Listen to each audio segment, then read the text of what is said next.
Once again, it is Jake, aka Dr. Window, here with the second episode of what we're calling Window View. So thanks everybody for dropping in, for joining me. So yes, Dr. Window, not Window Call. We've actually had a name change and rebrand since the last episode.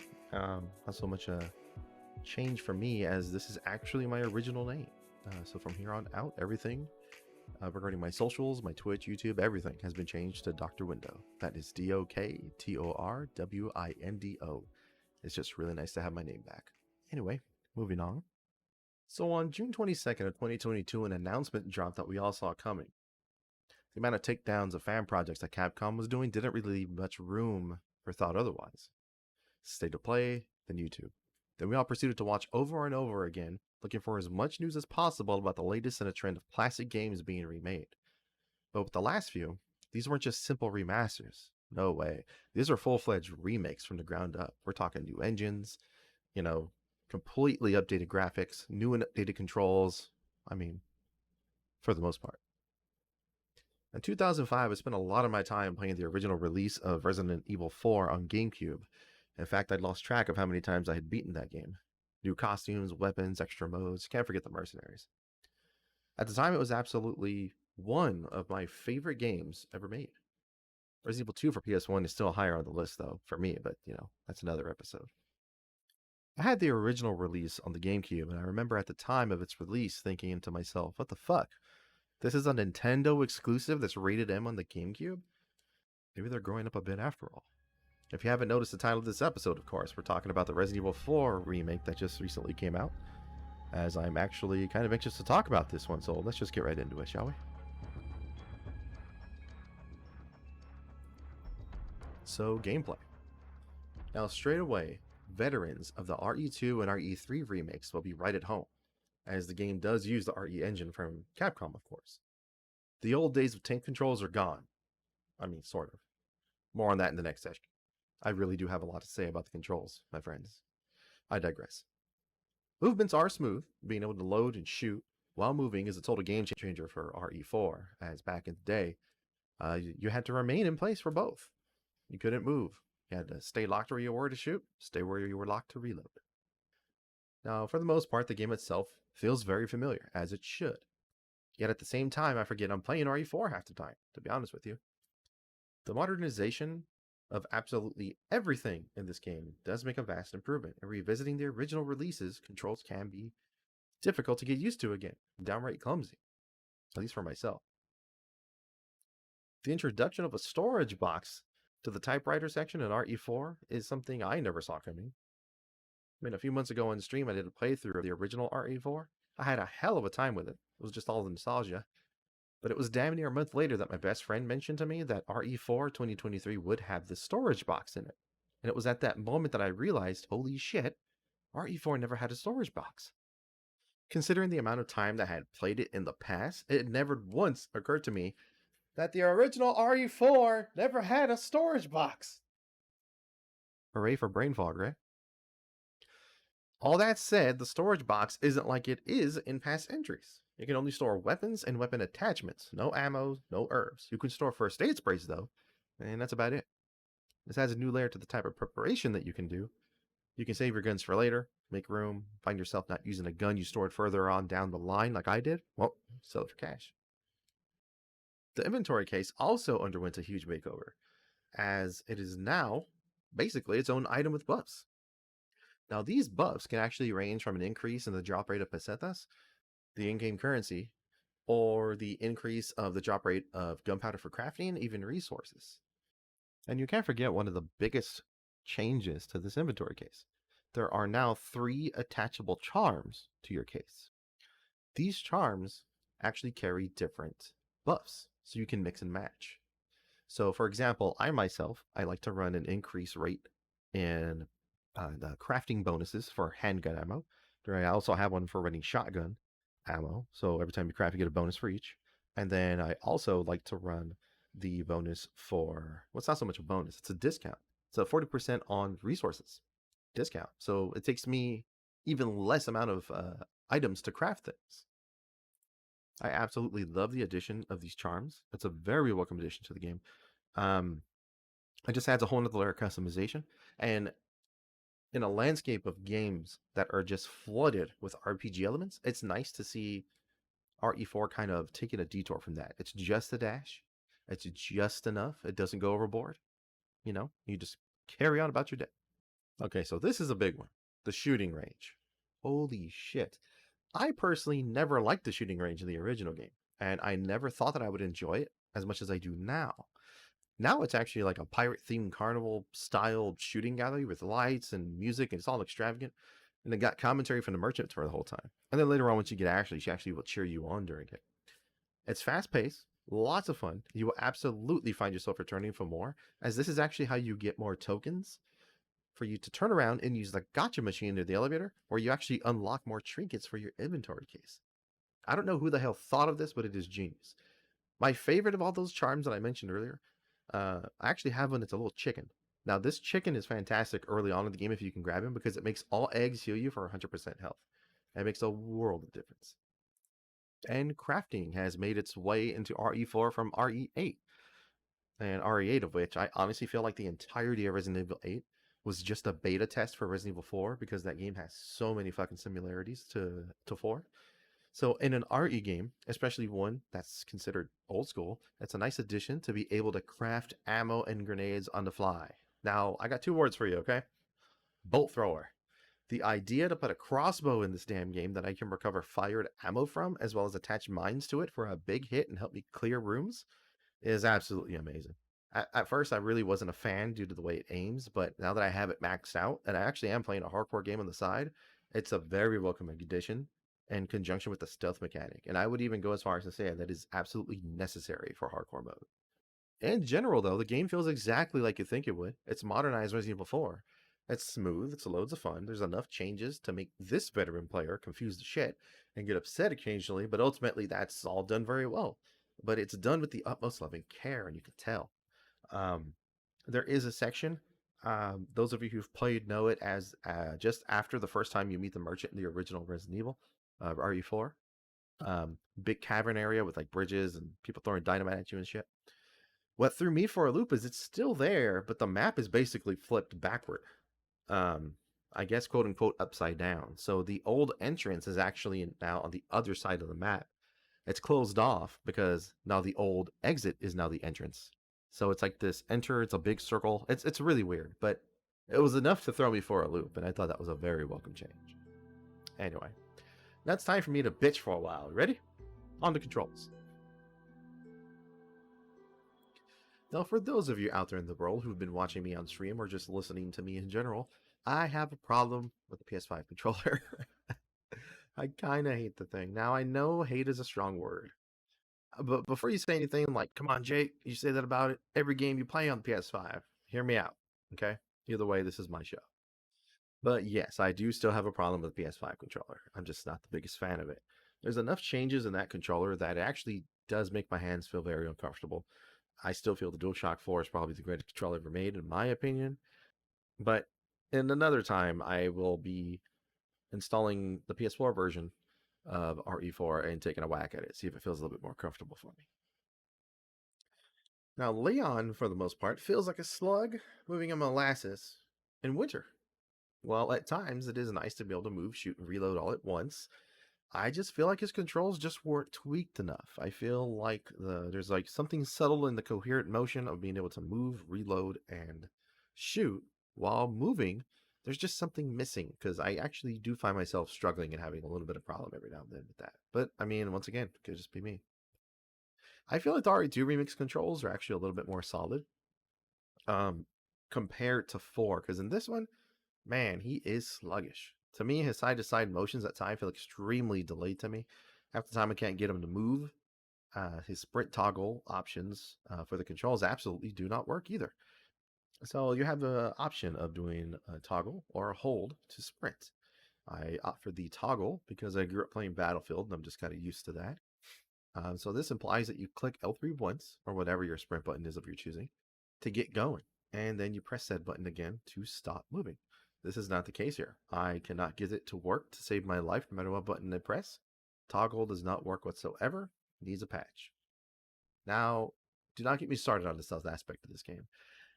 Oh, yes, it can actually be a fun thing and very fun way to progress through the areas of the game. Like, for example, I actually stealthed through the entire church section. That was amazing. I'm so used to the original where church section hits and it's a huge fight, exploding barrels and flaming carts. It was nuts. But that wasn't the case this time around. And also, when I say quick turn, I need you to fucking quick turn. So my quick turn button was set to circle for the longest time. If I'm holding down, I really need you to recognize that I'm about to press circle so that way I can do my quick turn. For a good 75% of the time, quick turn does not work for me. You'll just stand up, squat back down. It just doesn't function very well. Much like when you're trying to time a parry, I find myself the parry's just not working half the time either. I know a lot of you are going to be saying, "Get good, window." Well, I'd love to, but I can't if the controllers don't fucking work. Now, I did take the time to go through all the options available for once, and it's actually nice to see the variety, as well as homage to old school controls. Now, for somebody like me with some disabilities, I do have two kinds of vertigo. Very hard of hearing in my right ear. I do have a little bit of cognitive issues as far as reading. Sometimes I do have trouble perceiving words and reading. It's really nice to see the amount of options for motion sickness in this game.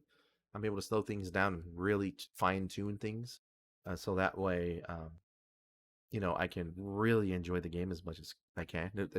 And I was able to really get the camera down. It feels great. Now, as far as the controls go, I settled on the A2 configuration over time, which is optimized for modern play. X is confirmed, square is reload, as it should be. None of this square is confirmed, X is reload stuff like in the old school PS2 version. That I don't understand that to this day. I get it. It's a Japanese port, but Jesus Christ. And now R3 is my crouch and my quick turn trigger. Circle is now set to give commands to Ashley. I'm actually finding this to be a much better configuration than default, as R3, being that it's an analog stick, holding down L3 and then just clicking, it feels very smooth.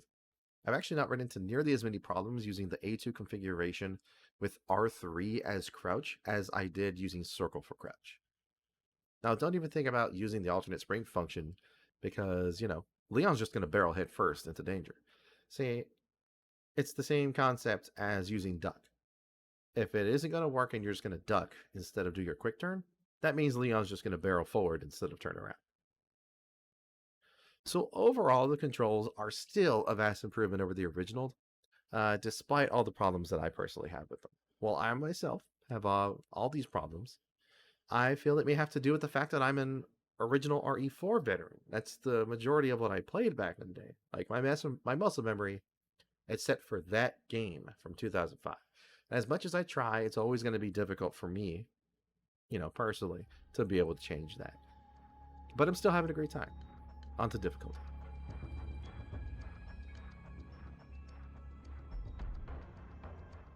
So, difficult. So I've said this a few times during the stream, and it's even in the descriptions of my VODs on YouTube. So check it out. Follow while you're at it. It's a faithful remake if the game makes me want to uninstall it just like the fucking original.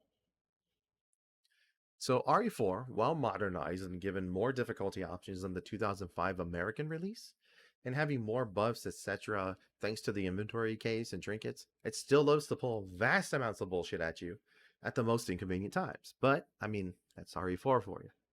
I got a reload, ambush. I just healed, ambush. Thank God this fight's over, bear trap.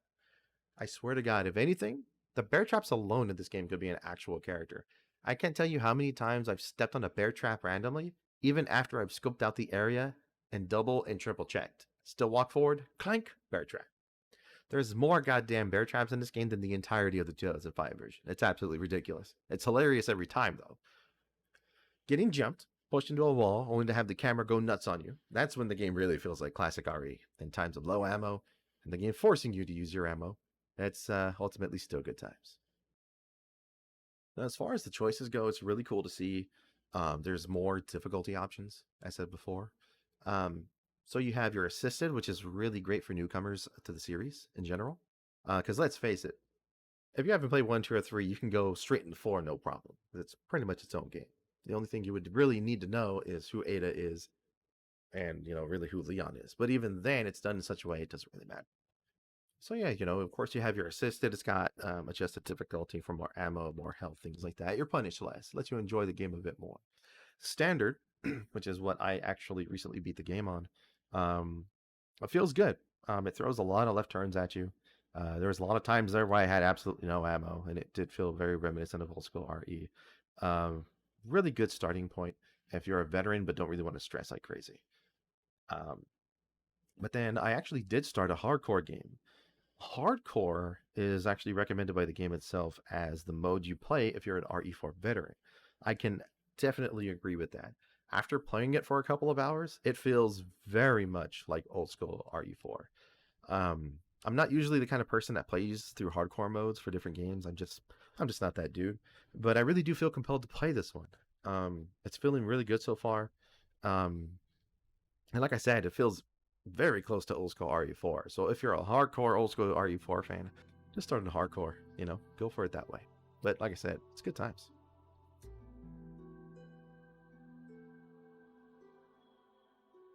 Okay, so we've come to our unscripted section of our podcast here where I kind of just ramble about the game. At most, I got some quick talking points and I'll just elaborate from there. So ultimately, do I recommend this game after all of that? Absolutely.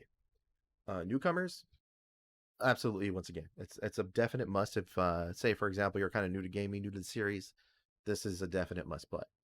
Um, Veterans of the original RE4, without a shadow of a doubt, you need to play this. For all you people out there who are having problems because there's yellow tape on things that kind of point you in the direction where to go, I didn't hear y'all saying a fucking word when Division 2 came out, so I don't want to hear it. It helps, and if you hate it, use a mod to take it off. Big deal. So I am a huge fan of this game. Like I say, with the original RE4, I very much have a love-hate relationship. Love it 1 second, hate it as much as possible the next. It makes you want to install it. But that's just kind of how RE4 and I have always gotten along. Um, Despite the amount of preparation I do, like in RE2 or something, it's just not that same kind of game. RE4 is much more action and ambush oriented, so just in one run, there goes all your ammo, one ambush. So that's kind of just how it goes, though.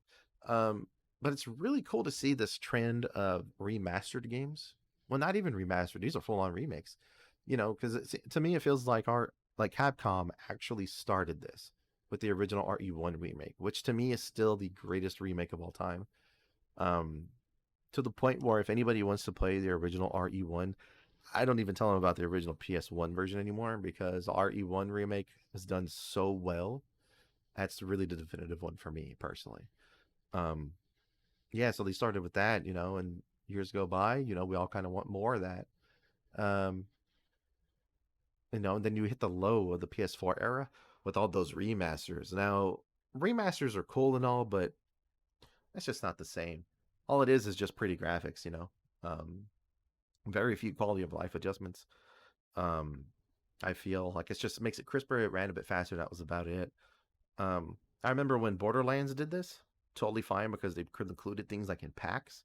See, I had a problem with remasters because during the time of the PS4 and all those remasters coming out, I was actually working at GameStop, so I constantly saw that kind of shit. Saw the releases, people buying the same thing over and over and over. But like it's not our fault if we're still going to buy them. We're looking at you, Bethesda.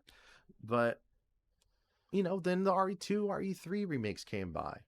Those are absolutely fantastic. Of course, I still have problems with those games because they changed some fundamental story aspects and gameplay stuff. Like Mr. X to me should not be in the RE2 main campaign whatsoever. He needs to be in the alternate. I would actually love to explore the RPD and take my time without having to worry about fucking Mr. X breathing down my neck every 5 seconds. And RE3 was great. I felt like the controls did get improved, but ultimately they cut out like half the game. But now it seems like Capcom has listened. Between the Dead Space remake and the RE4 remake, Capcom and EA have shown us that the potential for remakes is there.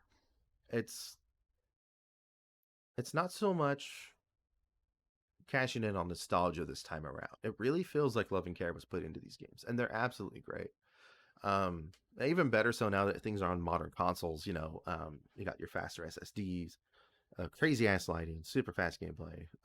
It's great. I'm in full support of remakes when they're done this well. And not to mention, as of recently, Metroid Prime Remastered came out. Now that's a good example of a fantastic remaster. Um, from what little bit I've gotten to play of it, it is great just with modern controls and crisper graphics. Even that's welcome in my book. But don't give me shit where you just port it, from like 360 or PS3 to PS4. It's the same damn game, it just looks pretty. That's when the problem lies, I feel like. So, but yeah, ultimately it was a fantastic game. I really had fun. If you feel so compelled, check out my YouTube. I do have a full playthrough of RE4 Remake on there. Come hang out with me for a couple of hours and just check out, see if maybe you'd like it. Um, so yeah, this game ultimately just has tons of welcome changes, tons of quality of life improvements that add so much replayability to the game. I've actually recently beat it, and I've already started my new game plus run. And honestly, I feel like like I did back in 2005. Um, it's not just nostalgia anymore. It's a well-crafted return to what's considered one of the greatest games of all time. Well, that's going to about do it for this version of Window View. So go ahead and check me out on Twitch, YouTube, TikTok at Dr. Window. That's DOKTORWINDO. And also my Discord, where I post more about upcoming streams, any updates, things like that I need to tell you all about. The link for that is in my description. So, once again, thank you all for listening. Hope you all enjoyed what you heard. Maybe you'll go buy the damn thing. I highly recommend it. It's fantastic. I'll catch y'all next time. This fucking game, I swear.